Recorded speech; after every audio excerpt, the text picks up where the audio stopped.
Baik, Assalamualaikum warahmatullahi wabarakatuh. Perkenalkan, nama saya Askar Ali, NPM 0735231139. Di video kali ini saya akan membuat tugas pada mata kuliah etika profesi. Di sini saya akan membahas struktur etika. Langsung saja pada pendahuluan, di mana ada definisi etika, pentingnya memahami struktur etika. Definisi etika adalah cabang filsafat yang membahas tentang moralitas, nilai-nilai yang menentukan benar atau salah, baik atau buruk dalam tindakan manusia. Kemudian pentingnya memahami struktur etika. Yang pertama, membantu individu dalam mengambil keputusan moral yang tepat. Kedua, meningkatkan kesadaran terhadap dampak tindakan terhadap diri sendiri dan orang lain. Yang ketiga, memandu perilaku dalam kehidupan sosial, pekerjaan, dan teknologi. Kemudian komponen struktur etika. Yang pertama, norma dan nilai. Norma adalah aturan yang mengatur perilaku manusia dalam masyarakat. Kemudian nilai adalah prinsip yang menjadi dasar dalam menilai sesuatu sebagai baik atau buruk. Yang kedua, prinsip moral. Merupakan aturan atau pedoman yang dipegang dalam menjalani kehidupan bermoral. Contohnya kejujuran, keadilan, dan tanggung jawab. Yang ketiga, hukum dan aturan. Aturan tertulis yang dibuat oleh otoritas untuk mengatur perilaku manusia dalam suatu lingkungan sosial atau profesional. Contohnya, hukum negara atau kode etika profesi. Kemudian jenis-jenis etika. Yang pertama, etika deskriptif. Itu mempelajari bagaimana manusia berperilaku secara moral tanpa menilai apakah perilaku tersebut baik atau buruk. Yang kedua, etika normatif, yaitu memberikan pedoman atau standar moral tentang bagaimana manusia seharusnya bertindak. Yang ketiga, etika terapan, di mana mengamplikasikan prinsip etika dalam bidang tertentu seperti bisnis, kedokteran, dan teknologi. Kemudian prinsip-prinsip etika. Yang pertama, otonomi, di mana hak individu untuk mengambil keputusan sendiri berdasarkan pertimbangan moral yang rasional. Yang kedua, kebijakan, berusaha untuk melakukan kebijakan dan memberikan manfaat bagi orang lain. Yang ketiga, tindakan merugikan, menghindari tindakan yang dapat menyebabkan kerugian atau bahaya bagi orang lain. Yang keempat, itu keadilan, di mana memperlakukan semua orang dengan adil dan memberikan hak sesuai dengan kebutuhan atau kontribusi mereka. Terakhir, kesimpulan. Yang pertama, mengapa memahami struktur etika penting? Itu ada 2 poin, yaitu membantu individu dalam mengambil keputusan moral yang baik. Yang kedua, mencegah konflik dan menciptakan lingkungan sosial yang harmonis.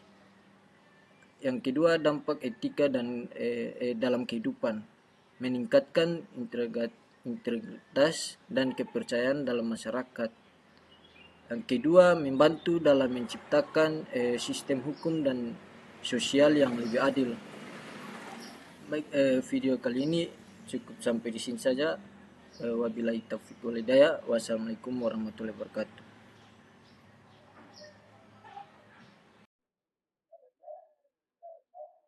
Oke, baik. Langsung saja.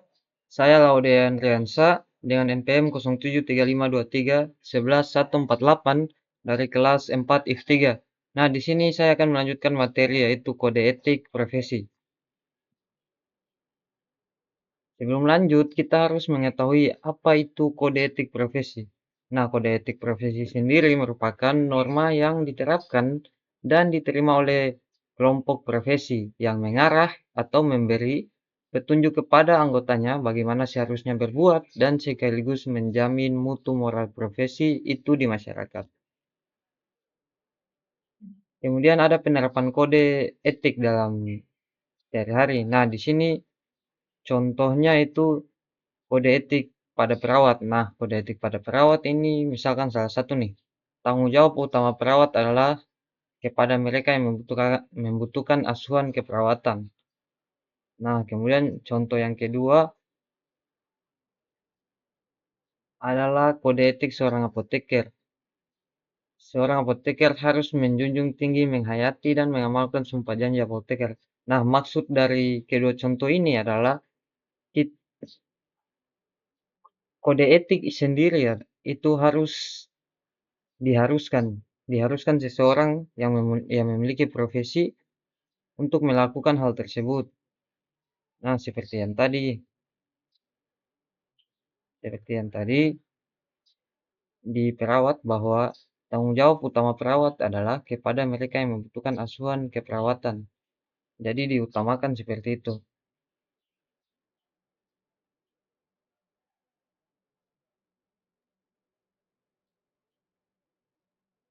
Kemudian ada juga fungsi dan kelemahan kode etik profesi. Nah, fungsinya ada tiga. Yang pertama, sebagai sarana kontrol sosial. Yang kedua, sebagai pencegah campur tangan pihak lain. Dan yang ketiga, sebagai pencegah kesalahpahaman dan konflik. Kemudian ada juga kelemahan dari kode etik profesi ini, yaitu yang pertama, idealisme yang terkandung dalam kode etik profesi tidak sesuai dengan fakta yang terjadi di sekitar para profesional. Dan juga kode etik profesi tidak dilengkapi dengan sanksi keras jika terjadi penyimpangan oleh anggotanya.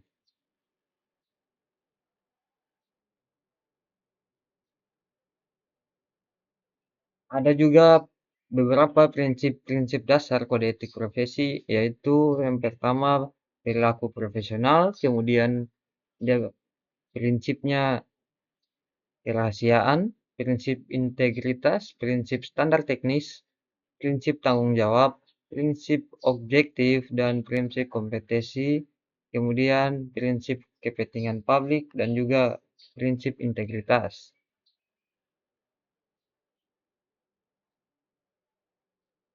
Nah, kesimpulan yang dapat diambil adalah kode etik sendiri, kode etik profesi, dan perannya dalam menjaga integritas dan kualitas layanan profesional sangat penting.